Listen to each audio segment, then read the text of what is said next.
Bueno, hay cosas de la coyuntura, como es una sequía que sufrimos, y hay cosas que no son tan de coyuntura, que tienen que ver justamente con la política, ¿no? Ujú.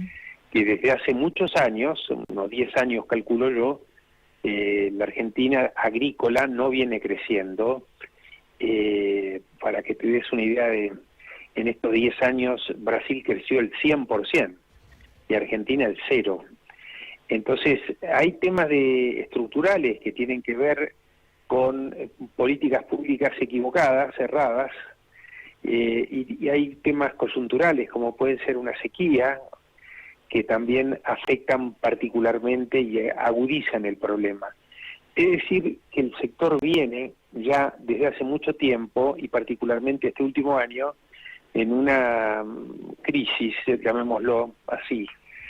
Y por otro lado también están las expectativas y la esperanza frente a cambios de gobierno y a la corrección del tema climático, de que este año o el año que viene ya las cosas deberían volver a normalizarse.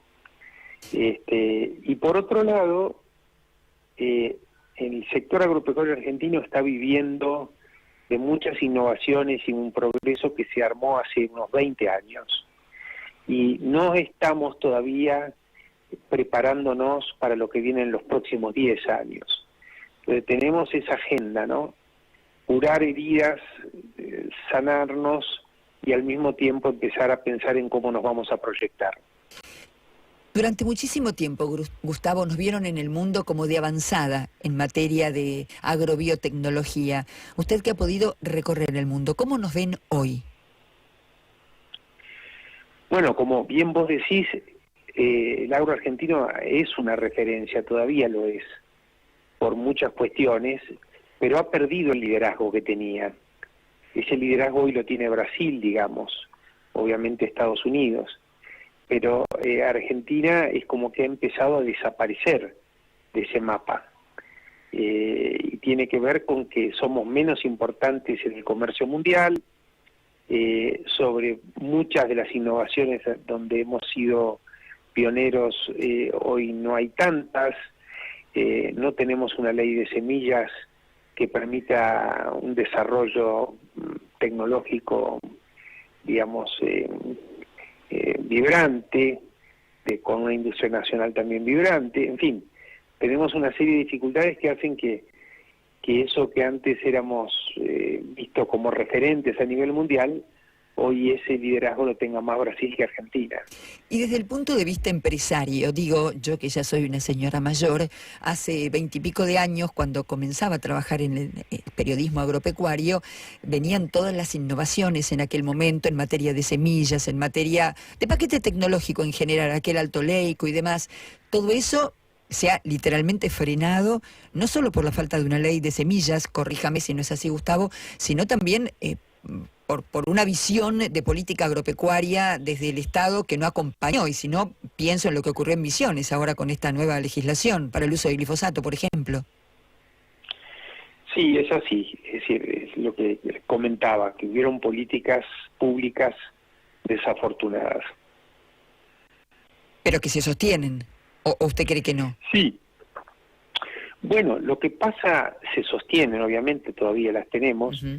Lo que pasa es que hemos aprendido en los últimos años que el problema, por ejemplo, de las retenciones ya no es un problema de los productores, es un problema del país. Es decir, por causa de este tipo de políticas, exportamos menos, nos faltan dólares, no podemos financiar el gasto público, en fin, ya dejó de ser un problema de los productores, es un problema de la Argentina. Entonces, evidentemente eso hay que dejar de hacerlo, y hay que, para cambiar o para dar vuelta a la página, va a haber que pensar en otra cosa.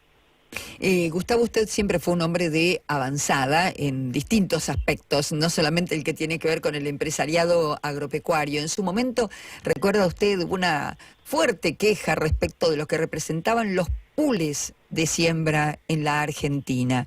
¿Qué es lo que viene? Bueno, los pools es una forma de organización que es muy flexible, muy muy libre, ¿no es cierto? Creo que la crítica venía no tanto del pool en sí mismo, sino de fondos de inversión extranjeros, Sí. y bueno, que confundía un poco esa cuestión. Pero yo diría que digamos, esa forma de organización vino para quedarse. Hoy en la agricultura existen otras modalidades, las siembras asociadas, que es una forma de compartir riesgo, Claro. es una forma de financiar la actividad. En fin, eso para mí es algo estructural que va a seguir funcionando porque es propio de la globalización y de la forma de organizaciones modernas, así que eso no ha cambiado. Estamos conversando con Gustavo Grobocopatel, que ha tenido la gentileza de atendernos en un momento en el que la señal a veces no nos acompaña a nosotros para poder hablar con quienes se encuentran no precisamente en la ciudad de Buenos Aires. Gustavo, en su momento, insisto, corríjame si no es así, Sudáfrica era el lugar en el que podía desarrollarse todo aquello que no se había podido todavía desarrollar en la Argentina o que sí se había desarrollado y se podía intensificar. Luego los países de Europa del Este, ¿cómo ve usted eso? ¿Qué es lo que viene en función de eso? Bueno, la realidad es que hay varias iniciativas de productores argentinos en África y en otros países. Ya están estabilizadas, por ejemplo, en Ghana hay actividad, en Sierra Leona, en Angola, en Mozambique y obviamente también en Sudáfrica. En una época en Brasil, no nos olvidemos que hace unos 20 años, de los 10 grupos más grandes de siembra que habían en Brasil, unos 6 eran gerenciados por productores argentinos. Entonces hemos tenido impacto afuera. Lamentablemente la situación interna nos impidió estructurar eso mejor, y eso hubiese sido muy bueno, no solamente para exportar servicios, sino también productos. En la medida que hay más conexión, bueno, podríamos venderle más productos seguramente a África, y bueno, yo creo que eso es algo que está pendiente. Gustavo, ahora yo lo presenté como un hombre que ha podido recorrer el mundo y que además ha podido, seguramente era inherente a usted a través de los años, a partir de una sensibilidad especial, experimentar otras cuestiones además del empresariado, en este caso a partir de su voz. ¿Cuándo y cómo? Sé que ya lo ha contado, pero ¿cuándo y cómo nació esa vocación de, como dice acá la amiga Jorgelina Recarte, de orillarse al canto? Sí. No, hace unos 30 años yo empecé a estudiar canto. Obviamente cantaba en coros y demás, y hace unos 25 años formé con 2 amigos el trío Cruz del Sur, con 2 amigos de Pehuajó y 9 de Julio. Y a partir del trío Cruz del Sur también pudimos cantar en muchos lados, tenemos 3 discos editados, y con el tiempo eso fui yo también empezando a explorar en la música de cámara argentina, y tuve la suerte de ser acompañado por muy buenos pianistas, y en los últimos años con mi pareja Verónica Cangemi, que es una gran soprano. Una gran soprano, gran. Sí, acabamos de editar un disco que se llama Entre Dos Mundos, que está en Spotify y en todas las plataformas, que es sobre música cuyana, pero con una estética de cámara. Entonces, bueno, yo estoy bastante dedicado al tema de la música, cada vez más.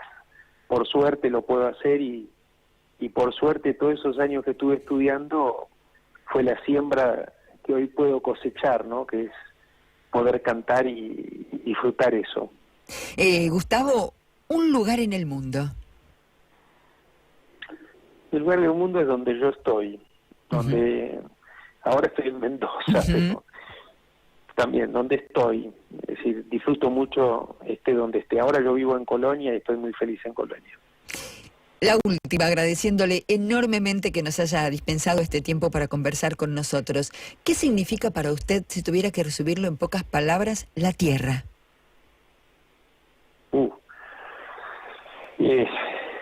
En pocas palabras. Bueno, puede usar un poquito más que pocas. La tierra es lo que nos conecta, ¿no? Nos conecta con nosotros mismos y con el mundo. Sí, es eso. Es la conexión.